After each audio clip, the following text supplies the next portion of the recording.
Okay, namaskar, everyone. Thank you for joining. This is actually our one of the first Q&A sessions, which involves our healthcare specialists, and we have a lot of them.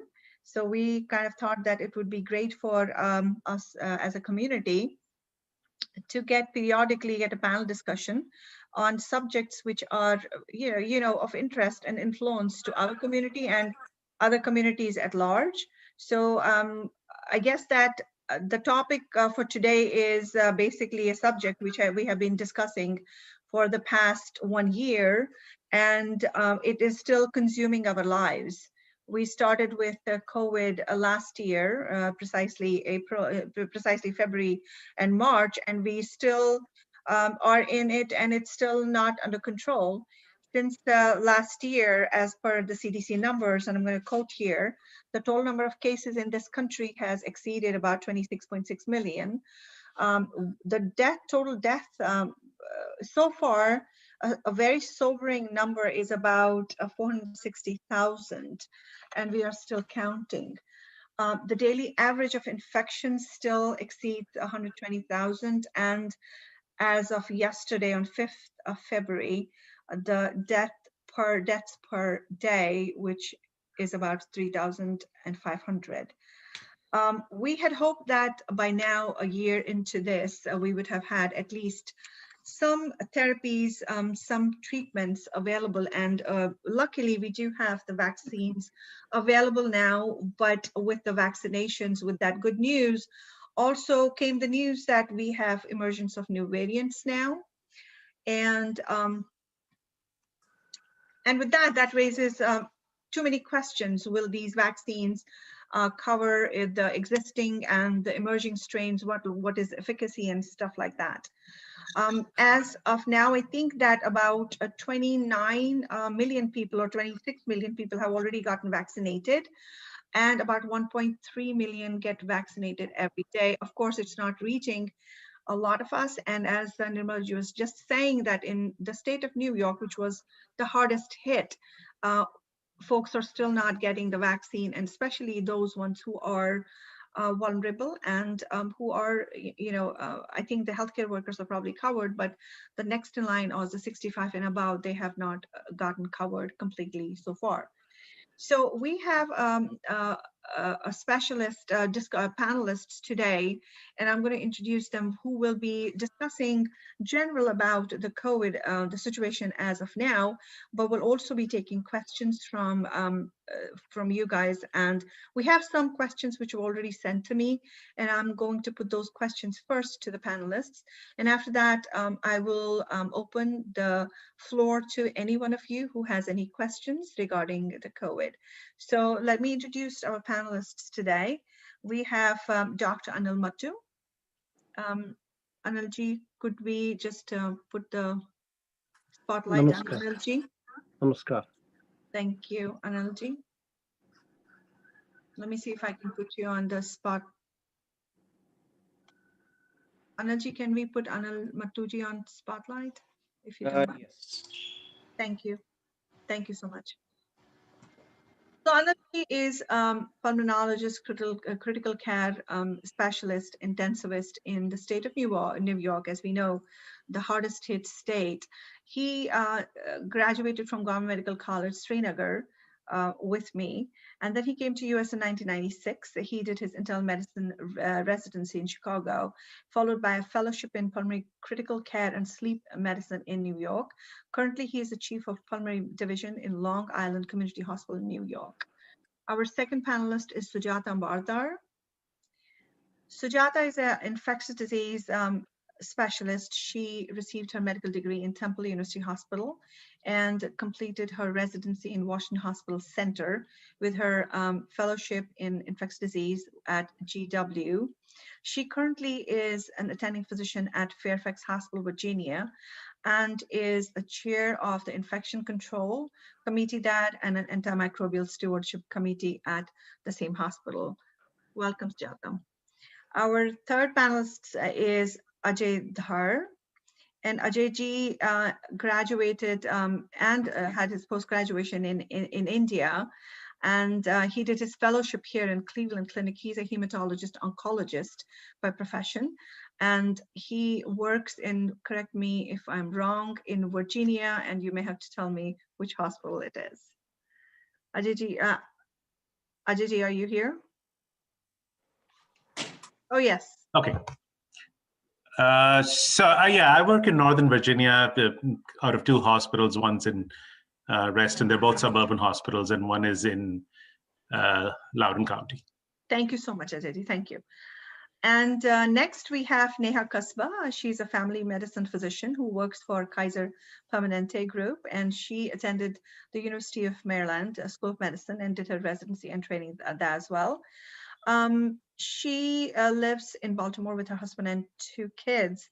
And in the early months of COVID, her group was involved in testing patients for COVID, and later and was closely monitoring the patients who were, obviously affected by COVID and also in quarantine. Neha Kasba also has a very personal story with COVID where they had a loss of her dad. I'm sorry about that, Neha. And she has a very personal story there, which hopefully, we will hear about later. And lastly, we have Shashiji. Shashiji is a psychiatrist by profession. She graduated from Maulana Azad Medical College in India, and then she did her residency in New York Medical College here. She has a private practice and consults with 2 hospitals in Port Jefferson, New York. She has extensively lectured on mood disorders and written extensively on them as well. Shashiji, welcome to the program.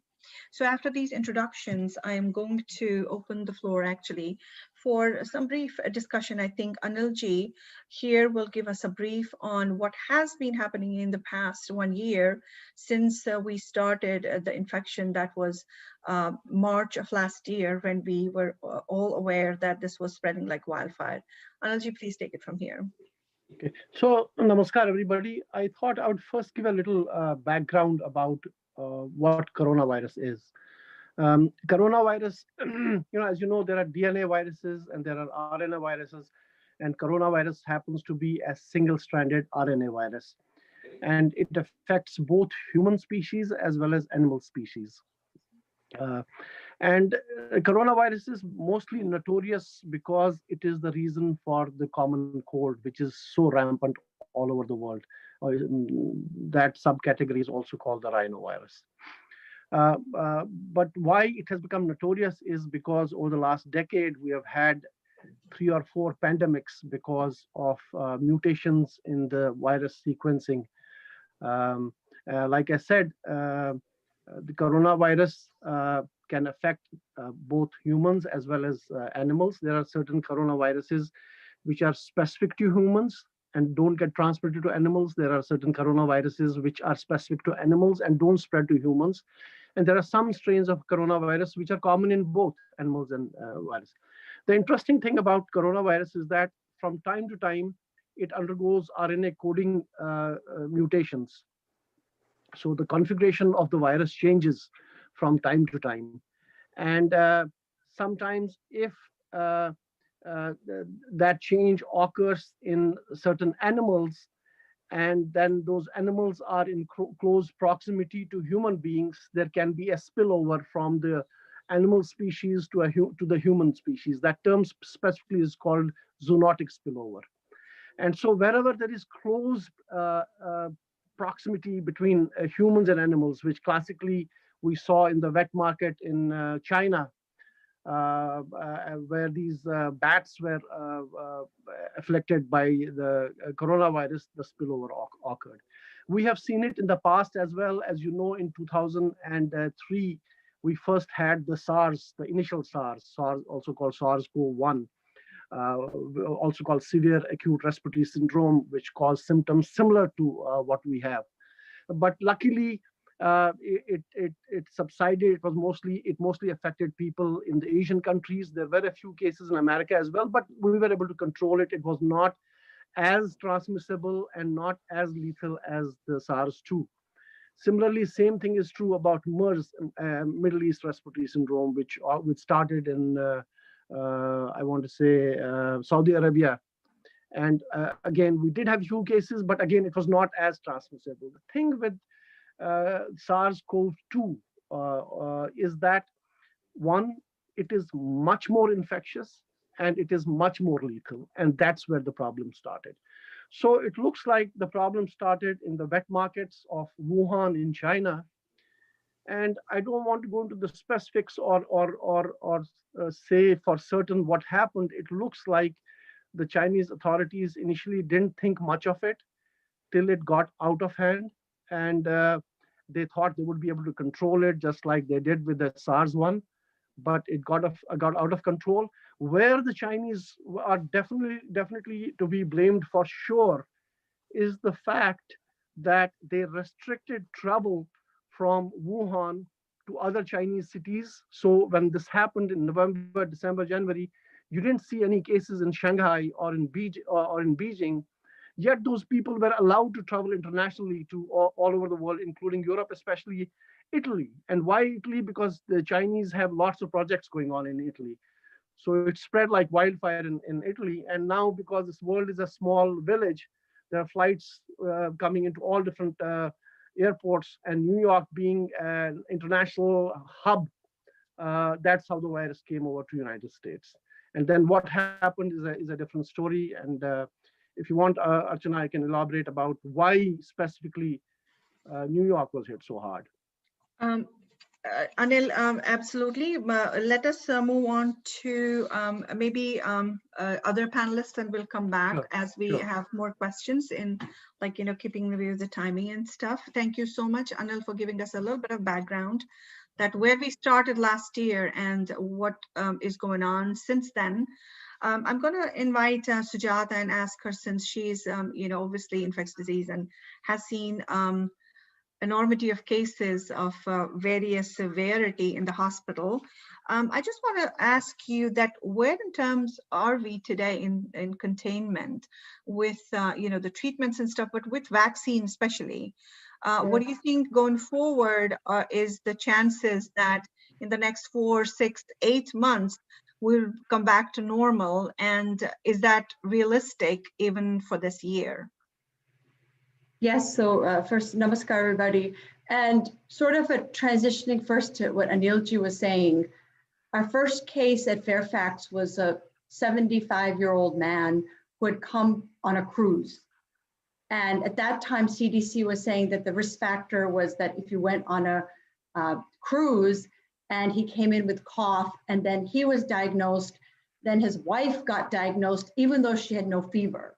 So there was a lot of things which we all know, and I'm not telling you anything new. Denial and lack of information were kind of part of the first few months. Like, nobody knew what was going on. Every day we were trying to figure out what was going on, and it was very frustrating.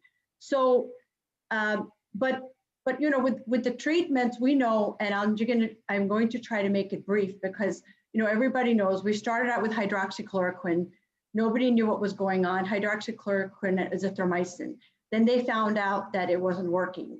Then we tried something else. Finally, basically in May, they started using remdesivir by emergency authorization they got, which didn't get FDA approved until October. But the big game changer, I think, while we were all kind of muddling around with do you wear masks, et cetera, was in June, there was a trial that showed that steroids actually can decrease mortality in people that are on oxygen and ventilated. So I think in May or June, because from March through May or June, we were really struggling. All we knew is you N95, you wear masks, et cetera, and nothing was working. But by June, things were starting to get better. But basically, other than remdesivir and Decadron, there haven't been a lot of other things that have been shown to work. They were also using the convalescent serum, and that was sort of working. Now there's trials that it doesn't do anything, actually, unless maybe high-level convalescent plasma, et cetera. So people were getting sicker and sicker. The vaccine trials I think are very promising. And I mean, the fact that they're there, I wouldn't want to say trials. So we have now, so we had the problems with treatment, we had problems with testing, we had problems with diagnosis. So really vaccine is the only promising thing we have right now. And so we have the Moderna vaccine, the Pfizer vaccine, and we have at least 2 other vaccines in the pipeline. So, I mean, we can talk, I think there'll be a lot of questions about the vaccines, but I think vaccines are probably the biggest thing we have, but there's still uncertainty surrounding those two. Yeah, there are some questions about the vaccines, which we'll touch base later on. I just wanted to get to the panelists first and give a little brief about. So Ajayji, you are a hematologist oncologist, and we know one of the complications, one of the severe complications and serious ones at that, is the thromboembolic phenomena that we see, the blood clots and stuff like that. So early on, it took us time to even diagnose these complications, but finally, when we did, we do use blood thinners in the hospital setting, heparin and oxybate, whatever, Eliquis and all that. The question is that, what about the outpatient settings? We do see people with these thromboembolic phenomena as an outpatient. How do you treat them outpatient then? As far as I know, Archanaji, there is no recommendation for presumptive treatment of outpatient COVID positive patients with any anticoagulation. Obviously, if they have a thromboembolic situation where they have a DVT or they're clotting off any kind of vascular devices they may have, or they have a PE, that's a different situation. This is a little bit different from the hospitalized patients, where there is seemingly a role for prophylactic anticoagulation. So as far as I know, and Sujata or anybody else, please correct me if I'm wrong, but as an outpatient, in fact, there is no recommendation for routine testing of coagulation parameters. While for inpatients, that is a little bit more standardized now. So for the outpatient, that's my take. If I kind of proceed that into the inpatient setting, there is, when we first started seeing this, March, April timeframe is it DIC, is it not DIC, is it fibrinolysis, is it primary, secondary, what is happening? So what we're seeing as far as coagulation parameters is, some rise in platelets, high D-dimers, prolongation of PT-PTT, but not falling of platelets, which you would see in DIC. So you're actually seeing platelets going up. So, and as you know, autopsy studies and even other clinical studies have shown increased thromboembolism. It's a little controversial, some of this field. I can go and answer questions. I can just let you proceed with the other panelists, or I can keep going.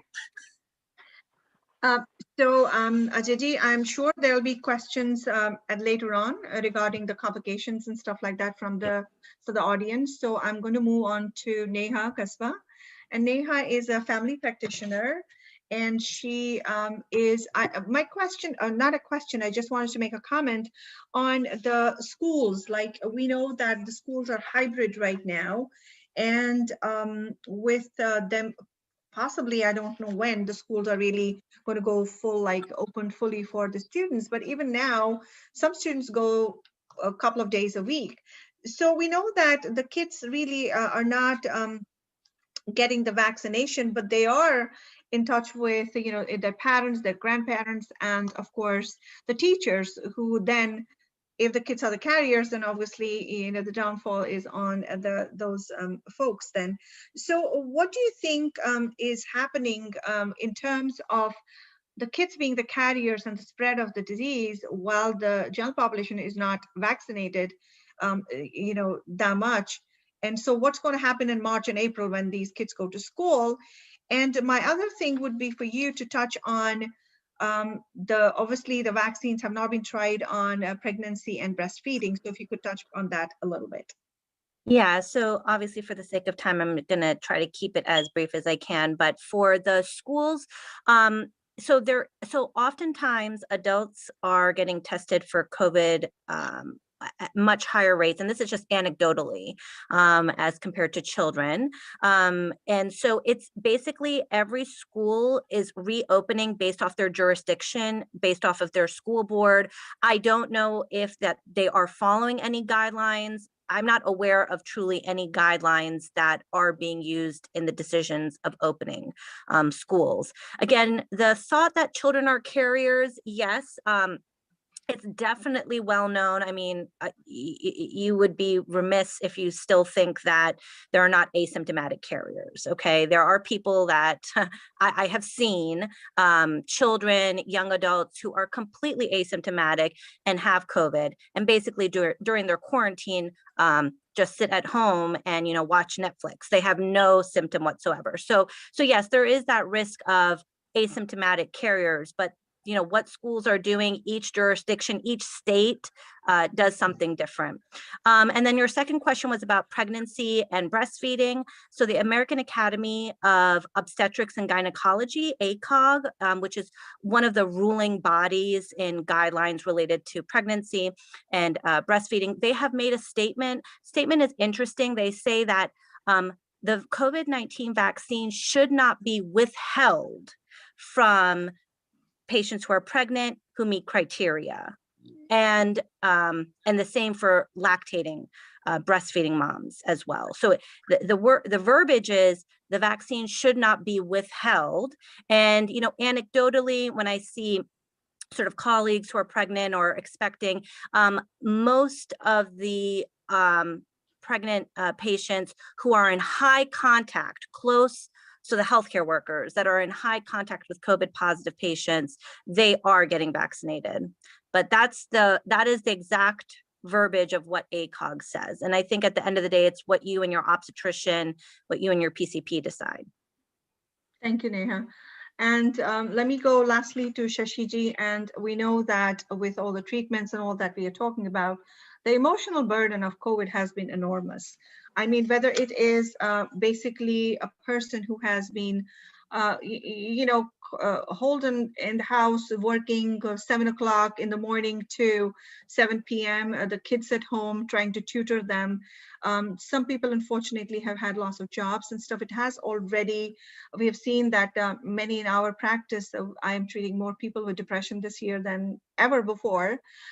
So please touch on that. And also, the psychological impact on the healthcare workers, which we don't talk about that much, the burden that all of us and the nurses and every healthcare worker who works in a hospital carries home and has been doing it for the past 1 year. I would like you to touch on these points. Thank you, Shashiji. You are on mute, Shashiji. Thank you. Yes, you're good. So actually, I gave this a lot of thought because you might know that in this mental health field, there are social workers, psychiatrists, nurses, nurse practitioners, grandmothers, patients, there's such a stigma in psychiatry. It's sort of really, they're saying for the first time, it's actually good that people will see mental illness and the importance of it in a positive light, and will lead to a whole different way of looking at getting help, etc. So actually, I wrote something down, because unless you hear the anecdotes, which actually Dr. Mattu referred to, and I found his description of it was moving. And I don't have that. I just gave a general something so that people can ask me questions. But so let me start. So it's affected children, women, the aged, and men quite differently, understandably, both for reasons of body physiology and social cultural demands. A big burden has fallen on women, particularly single women with children. Family dynamics, race, socioeconomic, and support systems have had a major impact, as it does in any illness, but particularly with this virus because of the suddenness, the enormity, politics, lack of early understanding, etc. The confusion and fear became magnified. The common thread for all of us is particularly the healthcare workers is fear. And this is fear of death, which is the ultimate and the worst kind of fear. Catching the disease and death from it, being isolated, it's horrific even to think of it. So the media showed us these images of frantic people, overcrowded hospitals, frightened doctors, nurses, generally pillars of strength and reassurance. And here they were, just falling apart. The uncertainty of treatment and incapacity to help loved ones in quarantine or even in death. We saw images of morgues on wheels. In India, the elderly could not even have last rites, for example. This state produces a physiological response of flight or fright, causing a state of panic, heightened response of hormones, steroid-like. Over several months of these states, both physical and mental diseases start to develop, further creating risk factors to catch the virus and react with poor prognosis. So it's been a terrible vicious cycle. And the suffering and images that we've been seeing have been absolutely heartbreaking. Sobbing doctors and nurses, also who are generally strong, confident, and sure. So they were pushed by shock, long hours, relentless demands, watching friends, relatives, patients die as they watched helplessly. It's just taken an enormous toll, and they've had cases of PTSD, depression, anxiety rates are up. And these diagnoses by themselves are very important. We have to differentiate them, diagnose them, treat them, and not really that easy. But loving, kind, funny humanitarian people saw no end in sight. They felt powerless at home, couldn't meet the needs of their children, social isolation, political turmoil in addition. It is surprising, in fact, how well people have done and coped and grown from these horrific experiences. Older people actually did better physiologically, surprisingly. So I just want to describe something called life stress units. And this is an interesting concept that if you have one of the life stress units, when a person comes to see me, I address it and look at what triggered it. And in patients currently, they have all of these life stress units. So the first one is death of a loved one. The second is a family breakdown, divorce, marriage is not working out. Third is threat of an illness to the person. And then there's joblessness and moving. So think of it, all these, the general public was doing this, right? They were moving, they were relocating. And so for the health workers, not only did they have what the general public had, but they had this in addition. So just a few statistics for this tsunami kind of effect, now being called the new normal. And Bloomberg News said it's actually going to be the new normal for 7 years, so figure. But this was conducted by the Mental Health America. It's a nonprofit organization. They said 93% of health workers have reported anxiety, PTSD, depression. I can detail those symptoms if somebody asks. 77% have shown anger, frustration, feeling abandoned. 76% have shown exhaustion, burnout. 75% said they were just simply overwhelmed. The emergency rooms have seen an increase in psychosis, and schizophrenia and major mental illness have now been considered the second most important risk factor in death from COVID. That's enormous. I want to touch on substance abuse. This is hugely underreported even under normal times, and now we are seeing it. Kids who are home, parents, mothers, it's just a disaster. And as we know, if you have hypertension and you're also drinking, then you're going to get, the complications of all of these. So I won't discuss treatment, but if you wanted me to just touch on it, I can. Would you like me to say something? Shashiji, I think that if there might be questions coming, yes. So I do want to open that floor to the questions.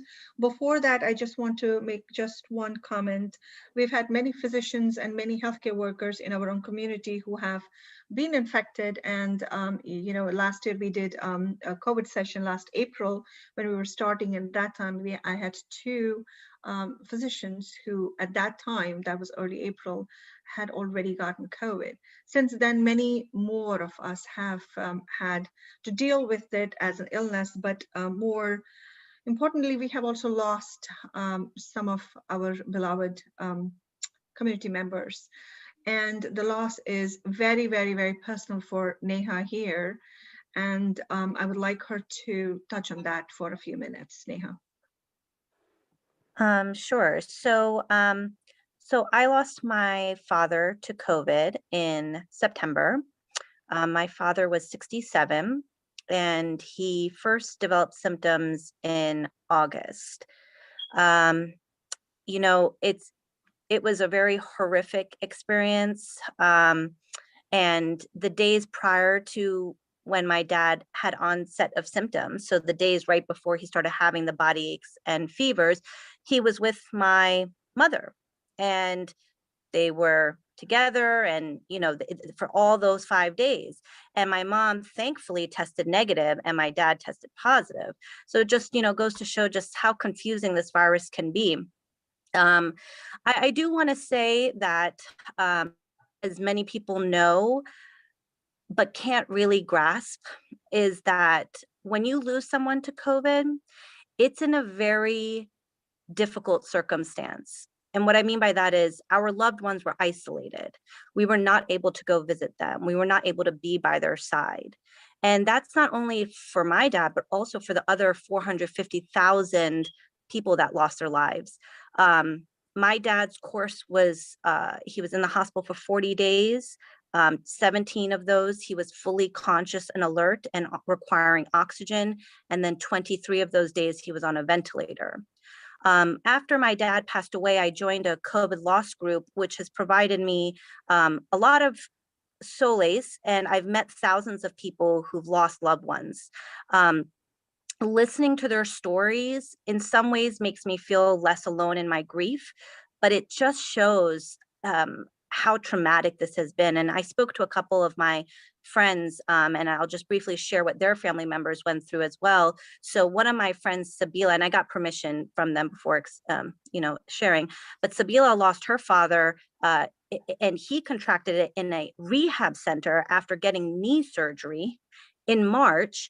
And she said that it was complete chaos in New York. He sat in the emergency room for 3 days. They lost his belongings, so they couldn't get in touch with him. They had one video chat and he cardiac arrested with a nasal cannula. Okay. And then died. They had to do the funeral through Zoom. And she said the next time she was actually able to get to her father was when he was already buried in the cemetery.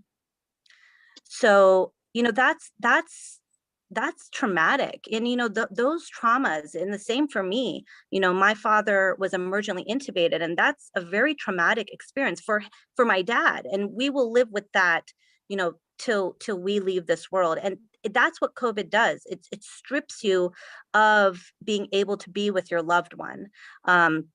Similarly, I had met another woman, Fiona. Her mother was a respiratory therapist working, and she passed away in June, contracting it, caring for people. And then the third individual, again, this is thousands, Kevin, he lost his mother, his father, and his younger brother in the span of 2 weeks from COVID. And he himself got COVID, so didn't have the opportunity to go to the hospital to say goodbye to them. So it is, it's a trauma that, is beyond, I think, again, when someone passes of a non-COVID illness, you're usually able to be there in any other circumstance, but this was just stripped of us. So, yeah. Thank you, Neha. I'm very sorry that you had to relate all this. I can't imagine what you must be going through. I'm sorry that, we had to ask you to do that, but thank you so much again. Mm-hmm. At this time, I would open the floor for questions. Please feel free, if you can, raise your hand so that we can unmute you, and then you can ask a question. And in between, while we are also, having these questions, I might also jump in and ask a couple from the panelists. We're open to the questions now.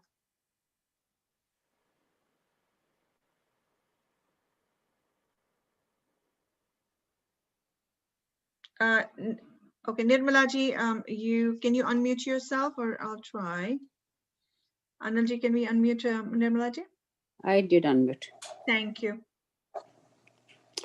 Well, I have got a question. Everybody is presenting very well, and all the condolences to the people who lost their close ones. It's very sad what is happening.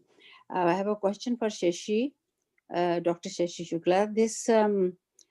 What about this suicide in children? How to avoid it? How should be parents advised at the earliest signs? They should pick it up. And you know what, then the combination of the drugs and other things at home. But outwardly, they look normal kids. They don't look depressed. But there should be a kind of a warning to the parents that this child may be having depression. Oh, You've and opened, suicidal. right, you've opened, it's so complex, so difficult. They've come up now with rating scales. And there's a whole American suicidology that they're looking at this, that the rating scales are helpful in that it may not overtly seem like they're symptomatic. Particularly in kids, you see depression with more irritability rather than with dysphoria. Right. Or you'll see it in the form of aggression. They're acting out in schools. But the misdiagnosis, everyone's called ADHD. If they've actually got the beginnings of bipolar and they're put on Ritalin, for example, it's a disastrous combination. Right, it's a disaster. So it's just, but suicide also, for a long time in teenagers, they were saying antidepressants were safe. And I'll never forget this. I had started to notice it myself, and I'd just stopped giving antidepressants to kids and to say 12, 13-year-olds. And I was putting them on mood stabilizers. And in fact, they started as they got older showing full-fledged bipolar disorders. So it's a fascinating field. It's a very neurologic condition. And I would say you just have to be careful. You just have to monitor these kids. Don't be in a hurry to medicate them. Send them also to a therapist. Remember, a lot of these parents themselves, because there's a family history of depression in the child, they themselves are genetically prone because their parents have it, or there's substance abuse, or Right. so there's misdiagnosed. So you've got a double whammy for the child, genetics and bad parenting. So. Thank you. Anyone, any other questions from the audience? Akshayji. Thank you. Hello, hi, thanks everyone for being here, and it really means a lot for me. Specifically, I really want to thank Archana ji. Archana ji, she has been tremendous help to me. My situation, me and my wife actually, we got COVID early this year, and we were in the process of, like, we had bought a house, first house, and within like 4 or 5 days in the house, we started getting the symptoms. So Akshayji, I might want to stop you here. I do want to just introduce you. Akshayji is from California. So we saw this second wave hit California really rather, very suddenly in the past 2 or 3 months. And that is when Akshayji had called me. So please go on. I just wanted to tell the area that you're from. Thank you. Yeah, thank you so much. Yeah. So yeah, my question is, it's almost been a month right now, almost more than a month, when I started seeing my symptoms, or being showing the symptoms, me and my wife both. And in my recent test, we just did a test last week. I am tested negative now, but my wife is still positive. She doesn't have any symptoms right now, and in fact, we have a 5-year-old son. By the grace of God, I think he was doing good. He did not show up any symptoms. So my first question is, do we need to take care, or do we need to consider anything, being my wife still being positive, regardless of she not having any symptoms, and it's almost being a month. And so what should be our suggestion we should be following? Thank you, Akshayji. I'm going to throw this question at Anil. Knowing the inconsistencies with the testing and stuff like that, some people test positive for a long time. The first thing is, I don't know how old you are, if you don't mind. Absolutely. I am 37 years old, and my wife is almost around 35. Yeah, the first thing to know is that both of you are out of trouble. So nothing untoward is going to happen to you. The other thing is that people clear the virus. Different people clear the virus at different rates. If relatively younger people who have not had severe illness can clear it as quickly as 10 days, while as others, in other people, it can linger on for several weeks. In some people, it has been noted to linger on for a couple of months as well. But it does not necessarily mean that the virus is a live virus. So these are virus particles, dead virus particles that you're shedding. So I would still advise you to take caution, take preventive measures. You don't want to unknowingly spread it to other people. Though, like I said, first of all, there is no threat to your life anymore. You're going to be absolutely fine. But I would take precautions still for another few weeks. Do you still need to test again and get peace of mind that your test is negative? Probably not. I think you are already over the hump and you're just going to continue to do well. But still, I would maintain standard precautions of wearing a mask in public and hand washing and things like that, so that you don't accidentally transmit it to other people. And thank you so much, Dr. Anil. So quick follow-up question on that. What within the house, what should do we still need to wear mask and so when while we are near our? No, if both of you already had it, there's no need to wear a mask inside the house. So you already had it. You're over with it. You've overcome the virus. There's no need to do that. But in public for a few more weeks, you still have to, do what is standard. You should be wearing a mask, a surgical mask, not a. I see a lot of people. That's the other thing that we should briefly talk about. Different types of masks. You don't have to go overboard with wearing an N95 mask in public places. At the same time, I don't think the cloth mask that people wear offers them full protection. The best thing is to wear a surgical mask. And it's also important to know how to wear a surgical mask and how, because many people, I see a lot of people wearing a mask which goes underneath their nose, which is no good. I see some people wearing a mask with the metallic part at the bottom and the free part on the top, which is also wrong. Every surgical mask has a piece of metal at the top. So you have to make sure that goes well above your nostril, over the bridge of the nose, and you want to make sure you press on it and clip it so that there's no air leaks from around the mask. And the lower part should go underneath the chin. Thank you so much. Thank you. Anilji, I might have you demonstrate like this Sanjay Gupta does on CNN. Well, actually, believe it or not, I have a mask right in front of me. So why don't you go for the demo here? So this is a surgical mask, right? So the surgical mask has the bottom one, which is very flimsy, and the top one has a metal clip. You see metal clip. So you wear it, so you wear it over your nose, cover your ear, pull the lower part down underneath your chin, and clip the top. Clip it so that it's very secure and no air leaks underneath that. Because if you just wear it like this, just like this, and part of your nostril is covered, part is not, and the air is getting sucked into the nostrils, then it's no good. And absolutely, this is absolutely no good. And that person is actually putting your life at risk.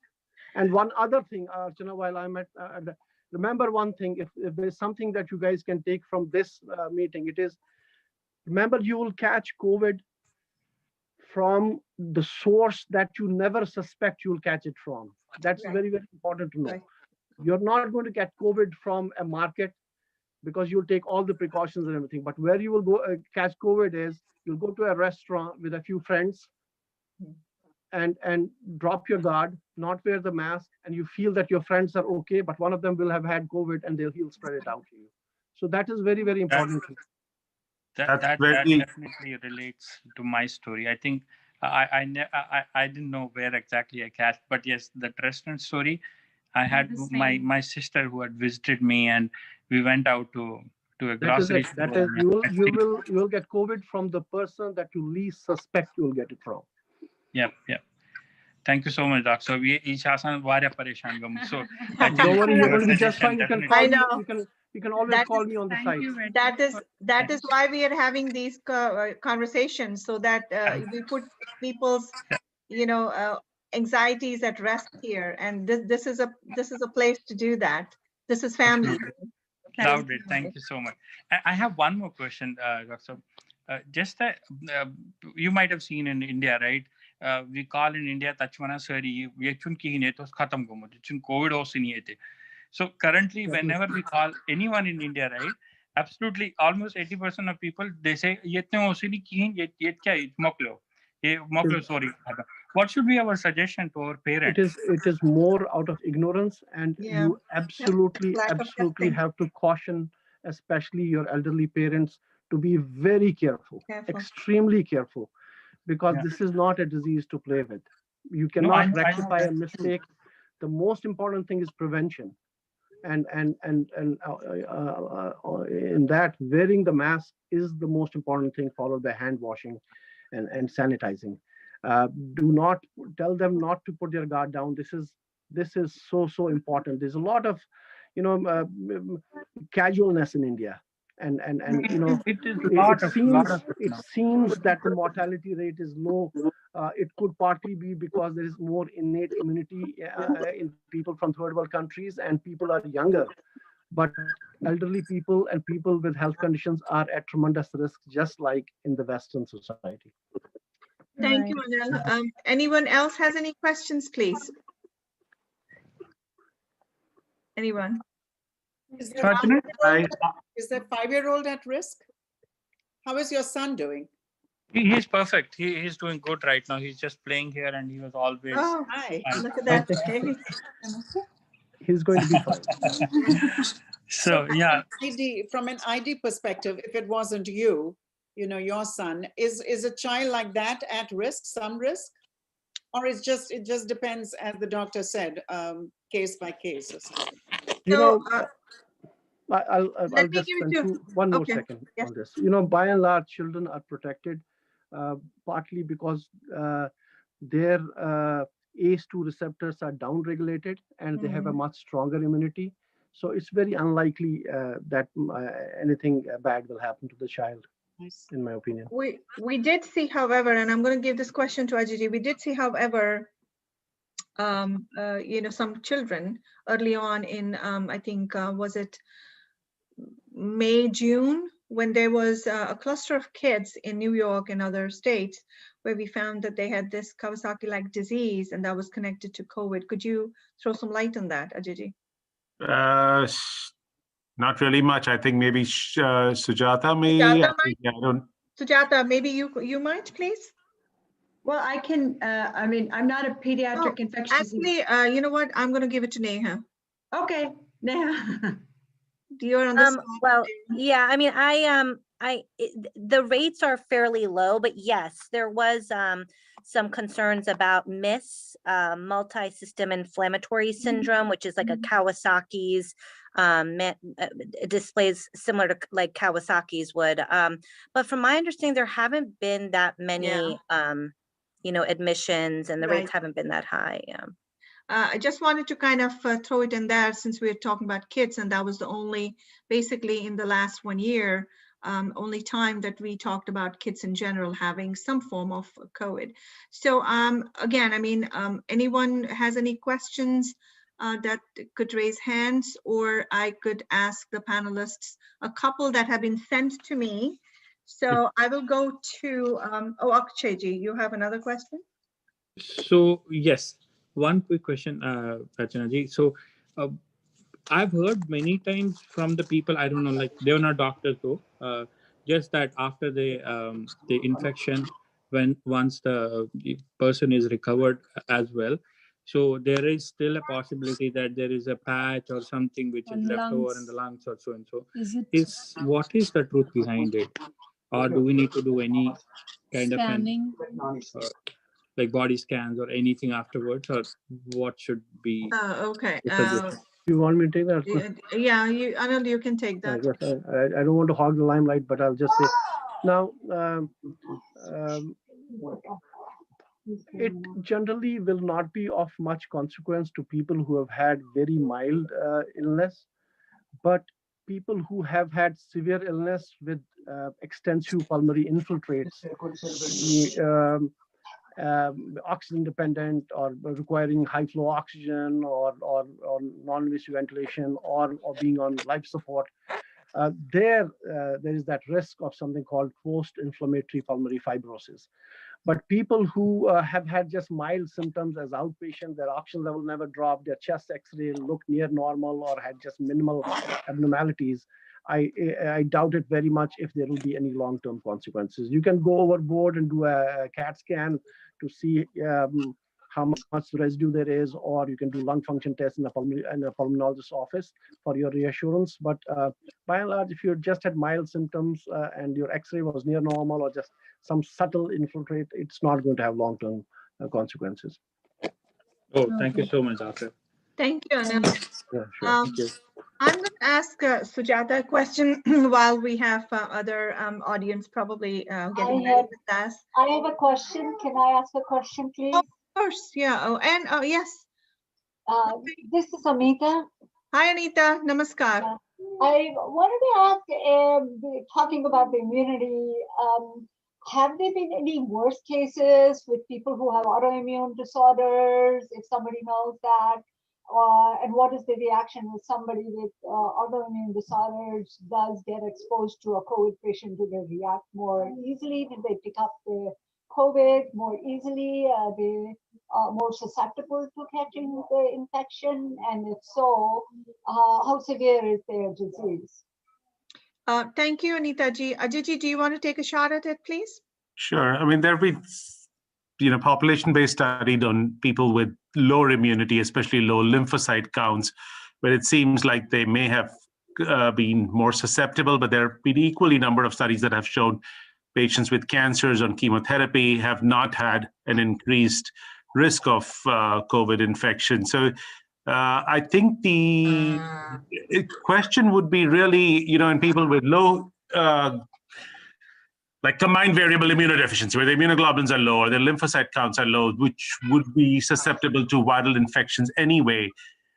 Their shedding rates were longer, their susceptibility was longer, and there is some evidence, at least in the oncology world, that patients with hematological malignancies and lung cancers have a worse or a more complicated outcome.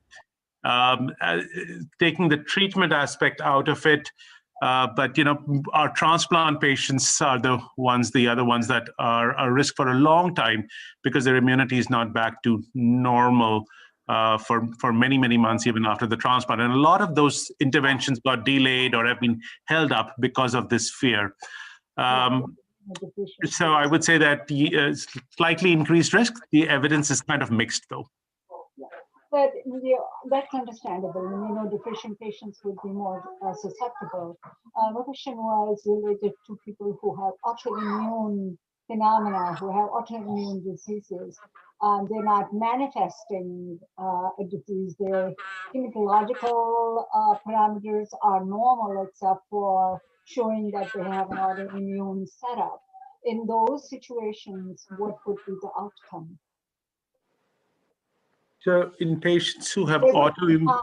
Would they mount a normal response, or they would have a muted immunological response to the virus? So it's I can't speak directly for autoimmune disorders. What I can talk a little bit is about some patients with cancers who are being treated with immunotherapy, so where we're raising their immunity.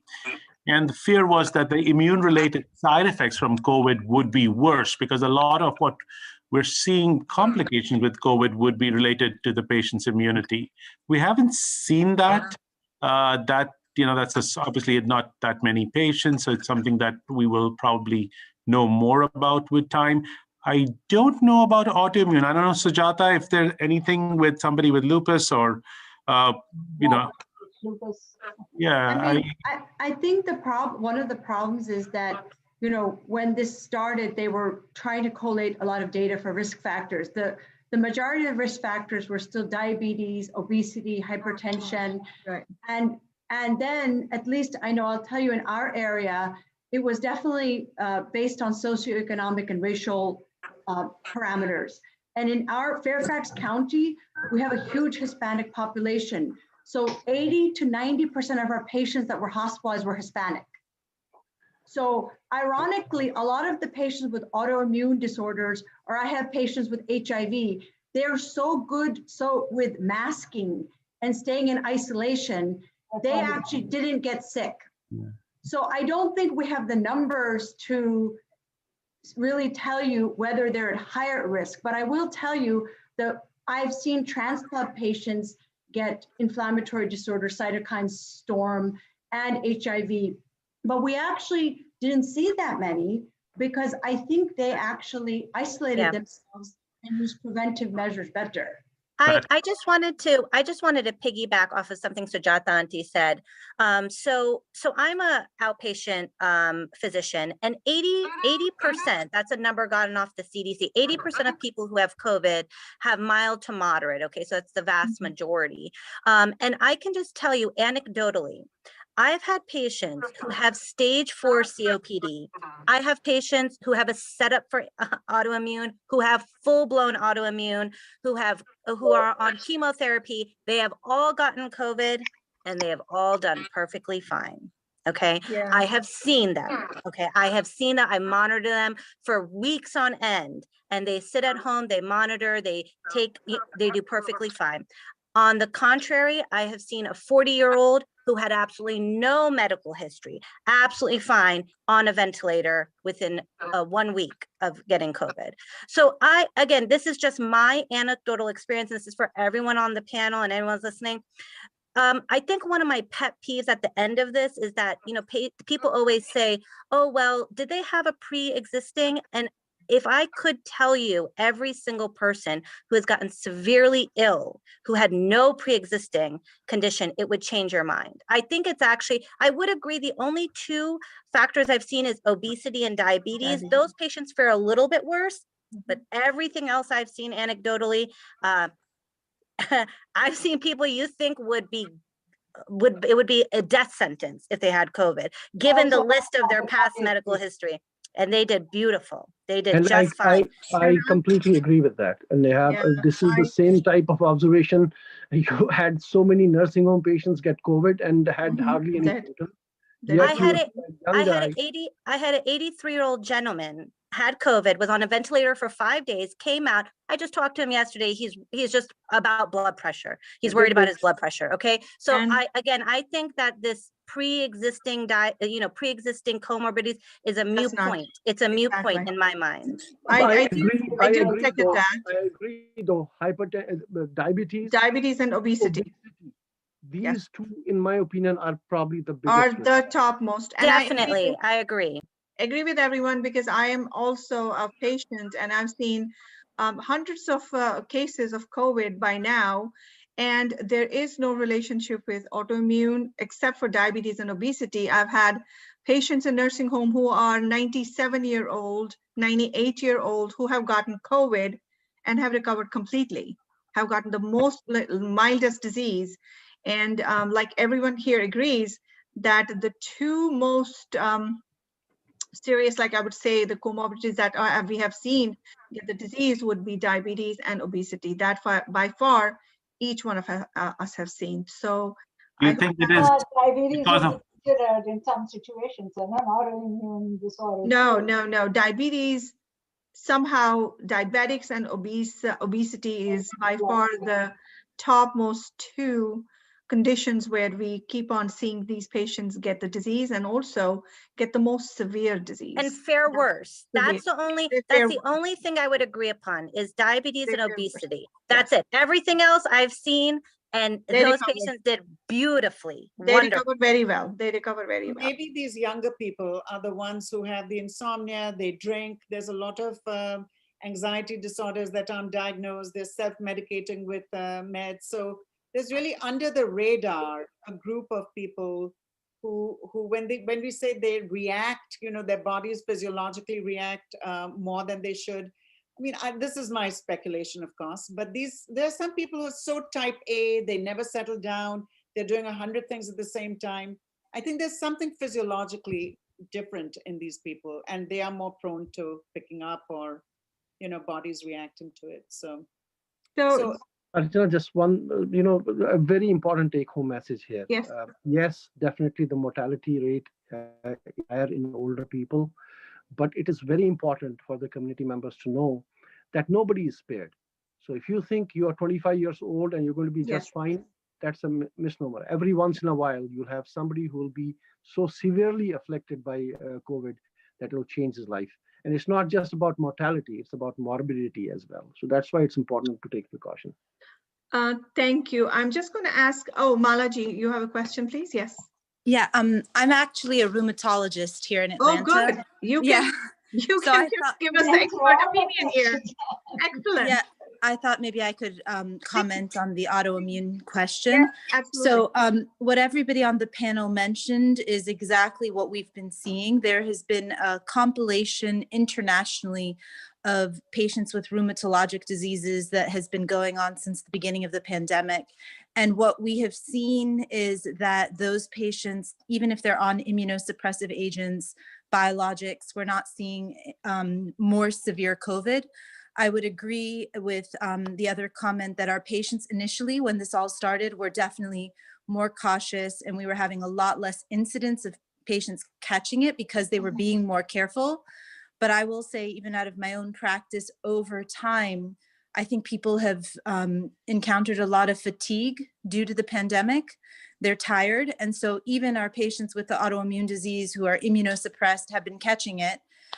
But still, we're seeing the exact same things, not severe cases. And I think an important point for people to understand about severe COVID is that it's actually probably not the virus itself that is leading to death, but the very strong immunoresponse, the hyper active immune system to the virus. And that's actually what's killing people. And that's why we've been able to even use immunosuppressive agents and the idea of dexamethasone for the treatment, because it is that overactive immune system. So people have been hypothesizing for our patients who we've been immunosuppressing that perhaps because of that muted response of their immune system, that they're actually not getting severe COVID. Right. And so it's almost protective in a way. But I think, still everybody has to be careful and cautious for exactly the same reasons that everybody on the panel has said, that, even though you would expect certain people to get it and get very sick, and they're not, and then those who you would expect to be fine can have a very bad outcome. So I just wanted to add that in. Thank you, Malaji. That was really very appreciated. Thank you for jumping in. No worries. Sujata, I do have a question for you with this new emerging variants now, the mutants now, and we see that at least 3 of them we have already found in US, the UK, the South African, and then there's a Brazilian one that we have found in one person in Minnesota now. What does it entail? What should we take from that? Vaccines here now, how effective and how much comfort should we get from the fact that, well, if we get vaccinated, we don't have to worry about that. Right. So, I mean, there's always a uncertainty. That's what you feel like one thing and something else happens with this. So with this variant, basically, I think the vaccine still will protect us. So that's the conclusion. So there was actually an article in the Wall Street Journal today that the AstraZeneca, AstraZeneca reported that their vaccine will probably protect about 60%. And so the thing we don't know is that even if they're mutants, will there be a problem with the vaccine for severe disease and hospitalization? So I think even though we're bogged down with the idea that they're mutants, the sense is from experts with the Pfizer, Moderna, AstraZeneca, or the Johnson & Johnson vaccine, which are the 4 main ones that will be, the 2 that haven't received authorization, but Moderna and Pfizer, is that they should be effective. Even though their effectiveness may be 20% less, overall, they'll still be protective. Thank you. Yeah, in addition to which, at least Moderna is working on new vaccines. So they're busy. They are busy. Yeah. And Ananji, I had a question on reinfection. I've had at least 2 cases in my practice who got COVID in April last year. And then, they were moderately sick, not hospitalized, and they got better after a month or so. And then, and tested positive, the antibodies were positive. And then they got COVID again in November with the same severity. with the That same has- severity. So I was like, have you seen, that is to all the panelists here, have you seen this kind of scenario? And I have had 2 patients like that. So how common is that? Or is it just the unlucky patients? Good question. And it is not that common, but it has been well documented the world over that people have had a second infection after an interval of a few months, and they have demonstrated clearance of the virus and yet had it again. And that is why even in people who have had COVID, it is very important to get vaccinated, because the antibody titers that you create by vaccinating people is much higher than that from a natural infection. So this doesn't happen very often, but can potentially happen, and get vaccinated at the earliest opportunity. So the take-home message here is that even when people have gotten COVID, many people think that they got antibodies, but these antibodies are not long-lasting. You still have to get the vaccine. So that is number one. My other question related to that is that if you have COVID, how the recommendation this time are 3 months, but how far down can you get the vaccine? Let's say a person got COVID in February. Do they have to wait 3 months, or are there any other recommendations? So you can take it, or Sujata can take it. Yeah, Why don't you, Sujata, why Do you want me to answer that? Yeah, because basically the recommendations are, if you get COVID, because I get asked this question all the time, because we have this, actually at our hospital, they vaccinated 100,000 healthcare workers in the Inova system. So if somebody gets COVID, basically CDC says from the time that you get tested, after 10 days, you're not infectious. If it's severe disease, they say 20 days. So 10 days or 20 days. So assuming that you've had mild disease, after 10 days, you can theoretically get the vaccine. If you had severe disease, it's 20 days. What they say also is that if you've had COVID, theoretically, because you have antibodies, you could wait 3 months. But if I got it, I wouldn't wait 3 months. If a vaccine was available, I would wait maybe 10. There is one downside to it, though. It has been noted that people who have had recent COVID infection and got vaccinated have had a more reaction to the vaccine than the general population. That has been documented. So yes, I agree. Sure. But I would not wait more than 3 months. If you can afford to take it sooner than that and tolerate the side effects, might as well get it. We've also had scenarios where people got the first dose of Moderna or Pfizer, and within a few days of that contracted the virus. Right, exactly. That is well documented. Right. And the recommendation there is that if you have recovered from it, don't wait. Take the next shot on time, whether it's 3 weeks or 4 weeks. Right. Thank you for clarifying that. I'm again going to, there's 2 participants who have raised their hands. So, yes, there's Sunita. There is, I'm not sure who this gentleman is, Union Bank. Oh, that's me, Shweta. Shweta. So, Nirmala ji, can I please give Sunita ji and Shweta ji a chance, and then I will get to you. So you are in line. Thank you so much.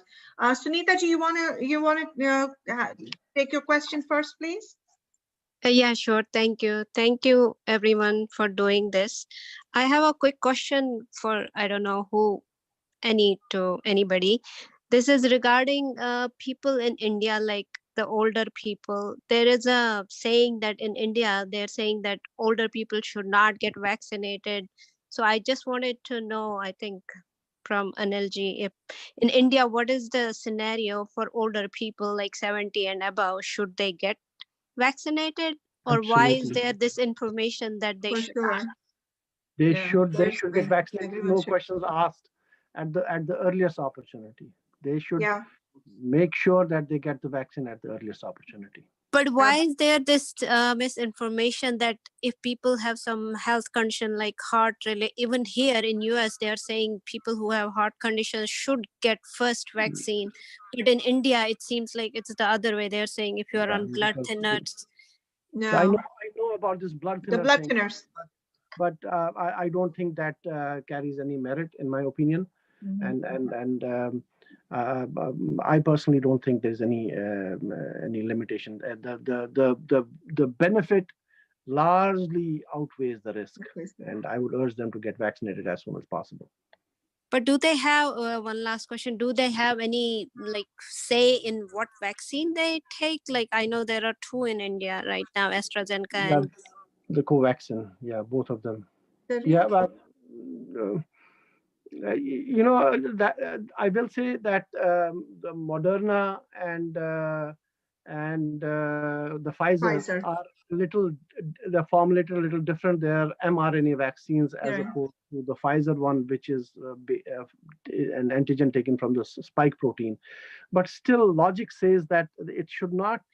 To me, medically, it doesn't make sense that if you're on a blood thinner, that you should not be taking the vaccine. Absolutely, in my opinion, doesn't make sense. Maybe Sujata can say a little bit more about it. No, again, I don't know as much about the AstraZeneca vaccine. I know that for the Pfizer and Moderna, the only contraindication is if you've had an anaphylactic reaction to a component of the vaccine. Yes. So, and the AstraZeneca is the adenovirus vector. So there shouldn't be any, it's the same, they're all spike proteins. So there shouldn't be any risk factors. They're not live vaccines. right. Yeah, and this is the other misnomer. So you may have had anaphylaxis to penicillin or tetracyclines. That has nothing to do with getting the vaccine. It is only if you've had anaphylaxis to a component of the vaccine. Right. Ajay, do you have anything to add to this AstraZeneca vaccine? Because it is very common, like everyone in India, and I have seen those messages that if you are on blood thinners, you should not take the vaccine. So is there any credibility to these? I can't even think of a connection between the two. You know, maybe they'll get a little local hematoma or something, but no, there should be no reason not to do it.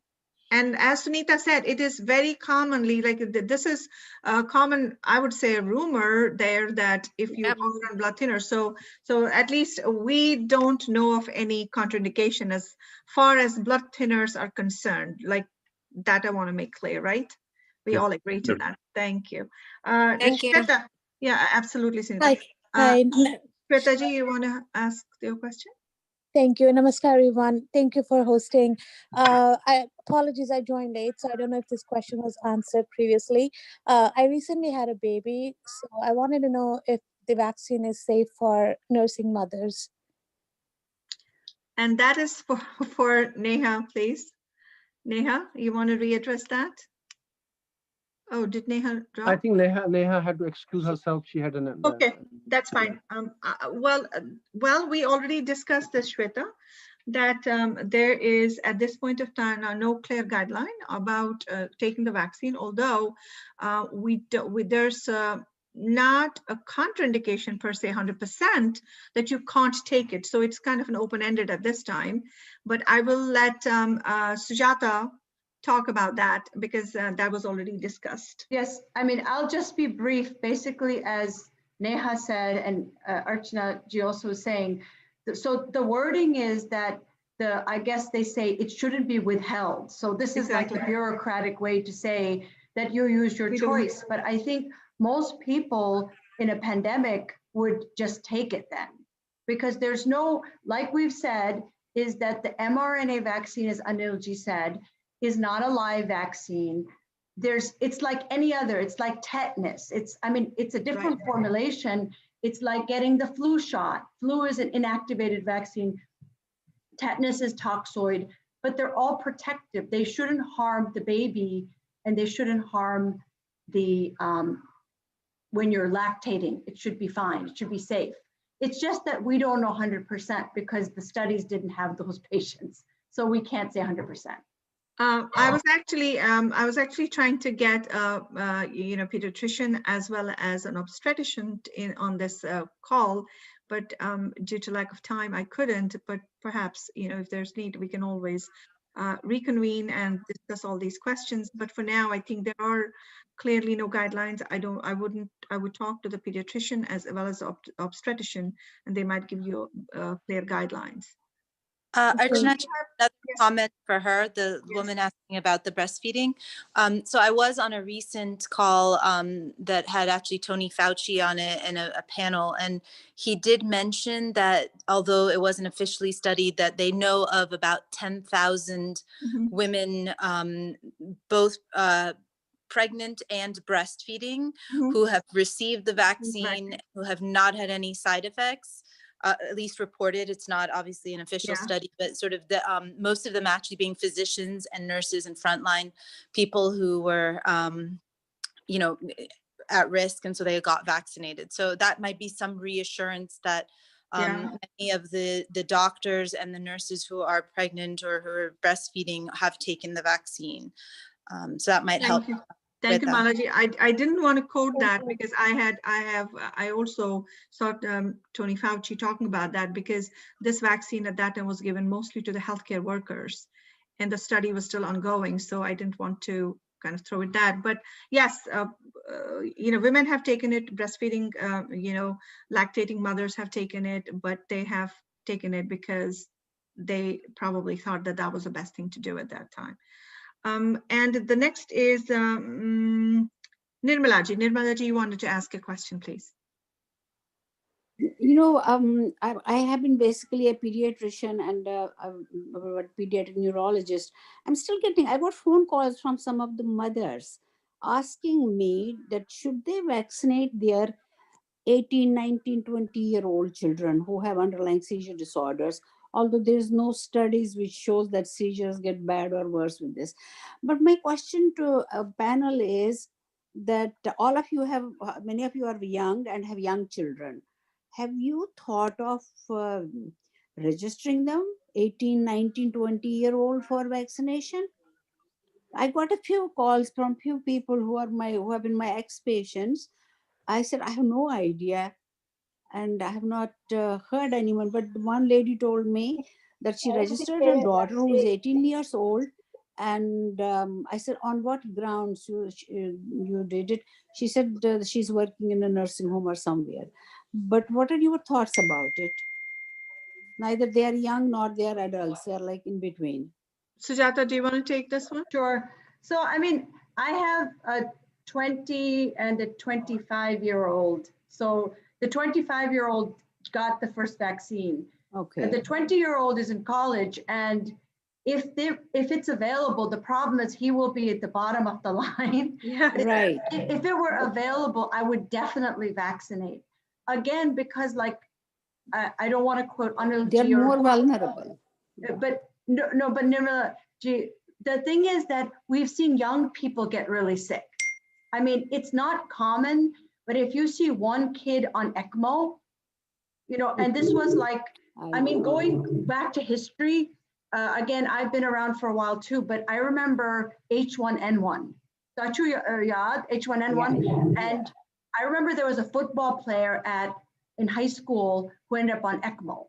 And similarly with this, I think if it's a preventative vaccine, certainly there can be risk factors. I would definitely vaccinate. Sujata ji, we have to remind people that the first lung transplant done in America on a COVID-afflicted person was a 26-year-old person. Yeah. In Chicago. But they could get vaccinated provided the vaccine is available for that age group, provided we are in that phase. We are not in that phase. So it's the availability of the vaccine that will determine. Exactly, availability, yes. It is the availability which is driving, you know, the age group, recommendations and age groups at this time. So we do want to make that clear. So I'm again going to, you know, invite the audience to raise their hands if they have any questions. Otherwise, I'm going to ask the questions. Oh, Mohanji, please. You're on mute, Mohanji. Yeah, thank you so much, Archana ji, for organizing this event, and thank you all doctors, you know, for giving us your enlightening words. My question is, we are hearing from all sorts of sources, you know, where we should register for getting the vaccine. We're so confused. Good luck. Welcome to our world. What is the ideal way to get? Where should we register? That's my bottom line question. register everywhere you can, and then Right. That you get a chance to go. Hope you get a So- chance to get the appointment. So Mohanji, you are in Anilji's area, so he's the Don't- best person to tell you. Don't ask I me. can It's tell you all about Pennsylvania, but pretty don't ask chaotic. me about. it's pretty chaotic. It is Monji, we'll chaotic, talk to on say the the side. least. We'll talk on the side, Monji. Right. Honestly, I mean, in every state, I don't know, some states are better, some not. In our state also, while our neighboring state had all the, the websites and all open, Pennsylvania, it didn't even have any.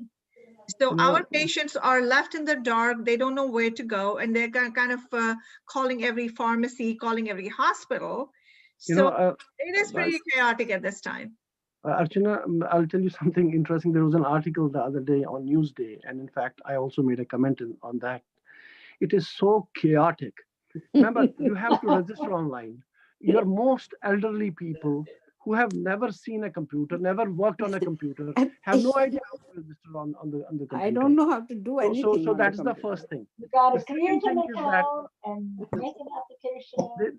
the second thing, what they said is that first they had 75 and over, then they went to 65 and over. 65, yeah. So you could be a 66-year-old athletic person who can run 2 miles every day, no health condition at all, and then you have a 58-year-old severe oxygen dependent COPD who can't even take 10 steps, and you're not ahead of the line. It just doesn't make sense. There They is have no to line. look at it again. They have to. There They have is to a lot of disparity in criteria. the distribution of the vaccine. That's I right. know I've heard there is disparity. So we all hope that more and more vaccine is going to be available. That is the key thing. So Yeah. it disclose and distribute. So we just all have to have patience. Yes. Thank you for that. So if anyone else has a question, I do want to have one more, and that's basically for whoever wants to take this between the three clinicians who have been dealing with the treatment part of it, of course, is the role of monoclonal antibody. And that is just for us because that is one treatment available. As you know, that outpatient, we really didn't have much options, treating the patients when we started out. We were, initially treating patients for maybe with Zithromax, just considering maybe there's a secondary infection and giving them a whole bunch of vitamins. And sometimes, steroids came later on, like as we discussed, we didn't even use steroids. We were told not to use steroids until like June or July when we started the steroids. But now we do have another option for mild to moderate cases who are outpatient, and that is the monoclonal antibody. It is not very commonly known what the criteria for that is, but I do want both Anil and Sujata and Ajay take a shot of it, because I think that the general population also needs to discuss this with their primary care physicians. If they are early on in the illness, they have fever, but they're not so sick that they require hospitalization. So there is a very small window here where they can be treated with the monoclonal antibody. So I'm going to give Anil first, and then Sujata and Ajay. Thank you. Yeah, and it is important that this word gets out to people. Exactly. The experience, if I can share something with you, is that it is very important with COVID to be ahead of the game. You have to be a step ahead of the virus. That is extremely important. You don't want to do today what you could have done 4 or 5 days back or a week back. So that is very, very important to know. So if you're a young guy with no significant risk factors and you just have mild disease, you're fine. Hopefully, just monitor your pulse ox, be up and about. You'll hopefully be fine. I don't see in fact, there's no role of antibiotics, there's no role of hydroxychloroquine, there's no role of azithromycin, there's even no role of prednisone, quite frankly, in that situation. If, however, you are an elderly or a person with risk factors, whether it be obesity, whether it be hypertension, chronic kidney disease, diabetes, sickle cell, other issues, then if you do contract COVID, you need to take preemptive action. You have to quickly get in touch with your physician and talk about getting the monoclonal antibody, which is available in the emergency rooms of the hospital. This can be given only in the early stage, preferably within 7 days and maybe 10 days the max. And the important thing is that you should not be sick enough that you require oxygen. So that's why it's very, very important. Even the smartest people I have seen sometimes make a mistake. They hope that they'll get better, and they just keep getting worse and worse till they have to deal with all the consequences and get admitted, and then have to be on remdesivir and things like that. So if you are in that high risk category, and if you are elderly, you should immediately talk to your physician about getting on the monoclonal antibody. Thank you. Sujata, you want to add anything to this? No, I don't think there's anything I have to add. I would just say that one of the problems is that there's a discrepancy between where you can get it, because Neha, who had to get off, was saying where she was, it was very difficult to get it. Yes. So you have to have a way to call the right person. Absolutely. Ajay, do you want to add something? No. Not really. And the reason I brought this one up is because not many people, including the physicians, are not aware of this, where availability is. And because we have been doing this in our hospital system for some time now, I have referred some patients for this treatment, and it is pretty simple actually. If the hospital is providing this, you just select your patient, a couple of symptoms, early symptoms, fever, you send them, and they get the infusion and they are done. You do have to, of course, talk to your primary care. I hope that you don't have to, but I think that general population needs to be aware that it is available and it is being given out in the hospitals and the emergency rooms. So with that, I'm going to, again, I think that we have spent quite some time on this. If no one else has any questions, I will give every one of the panelists just 2-minute closing comments or anything that has not been touched. I think that pretty much whatever the questions we got, we have put it to the panelists here being answered, but we'll give last shout for any questions which have not been answered, or anyone wants to ask a question whatsoever.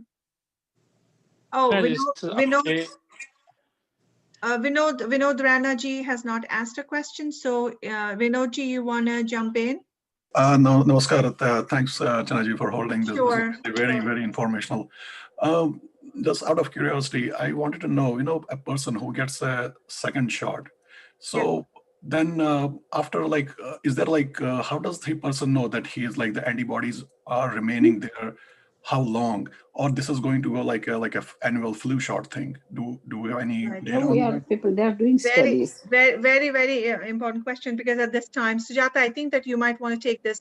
How long does the immunity after the 2 vaccines last? So basically, it's like with a lot of the answers we're giving, we don't know for sure. Ask Anthony Fauci. But next time he gets on the panel. But the thing is that We call him. so basically what they speculate is people get antibodies, and as Anilji said, the antibodies are much more robust than when you get the disease. Within about 2 weeks, you're considered immune. So they're thinking that it's probably will be the Moderna study showed that they had antibodies for at least 90 days. But Sugawnikihin, that's 3 months. But they're speculating probably about 6 months to a year, but they don't really know 100%. So it may be like an annual booster, I think, but who knows? Yeah, we'll find out. We'll find out. We don't have a clear. One other point I do want to say is that the fact that you received the vaccine and it's been 2 weeks since your second dose, and hopefully you're protected, doesn't mean that you put your guard down for the sake of others. Yes, absolutely. Because you will acquire the virus and you will pass on the virus to other people. That is very well documented. But I haven't heard, I haven't heard this being advertised, people who got second shot after a certain point of time, he or she needs to get, I don't know, either tested for antibodies or something, because at what point of time will they know Nobody is I'm not at risk now again? Yeah. Stay tuned for that. They're not recommending it. They're not recommending, but as Anilji said, you still need to wear the mask because although you cannot get the disease 95% of the time, you still may transmit it. You may be a carrier. Yeah, so you have to still be cautious potentially to wear the mask still.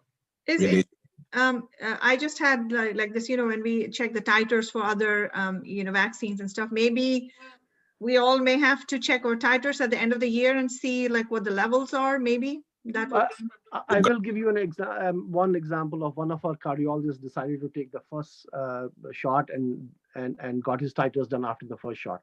And it was like, I want to say 10 times higher than what people normally see with natural infection. So it's much, much higher.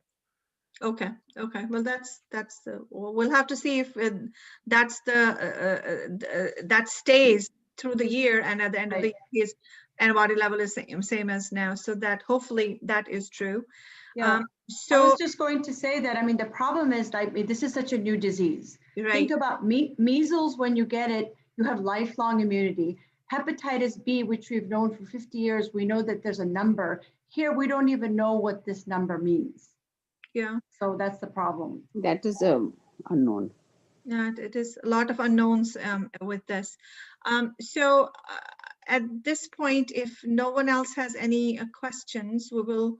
Actually, one question. Oh, Akshayji, yes, please. I'm sorry.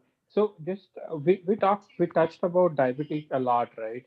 Mm-hmm. And we also know a lot of our parents and majority of the Kashmiris in Jammu does have the diabetic problem, right? So in my family, my mom has diabetic, and my whole maternal side has a diabetic. So knowing that impacts of the diabetic right now, so and we know we also call it heredity, right? Sometimes we say, because mom is having, so it is high likely that children will catch it and all that. So in this situation, is there anything which we have to be which we should be taking care of, or any medications or any suggestions which we should take care and make sure that we are securing ourselves from this heredity problem? If you're asking about any special precautions that diabetics have to take against the COVID, the precautions are the same. Precautions are wearing your mask, wearing hand washing, and keeping distance. So that goes for everything. In addition to that, of course, diabetics, if they are poorly controlled, they have to control their sugar because they are prone to getting any infection. They are more susceptible to getting any infections in addition to like just COVID. So that is just basically a measure they have to take to control their sugars. And but as far as COVID is concerned, there is no preventative way except for the mask, hand washing, and social distancing. And if any one of the panelists wants to add something else, feel free. So I was just going to add, this is a common question in the office. People ask, is there any way to boost my immune system? So Sujata, why don't you then touch base on the zinc, vitamin C, and vitamin D? You get the question. Well, so yeah, and the thing is that, in fact, actually, on a personal note, my son, who's 25, has become obsessed with zinc and vitamin D. So we've had these conversations. And which has us one on that there's no data on it. But actually, he forced me to look, and I saw a meta-analysis on vitamin D that maybe in people that are low in vitamin D, that some may help. But that's just for respiratory illnesses, not for COVID. Yeah. So we don't know anything. I mean, do you take turmeric? Do you take Zamodad? I mean, what do you take? Nobody really knows. I don't know. What I'll say is have this tablet of zinc and vitamin D, but wear the mask as well. Yeah, exactly. That's the first 1, 2, 3 is mask, hand washing, and social distancing. Then you can do vitamin C, vitamin D, zinc, and any other supplement that you feel is going to boost your immunity. Malaji, you have something?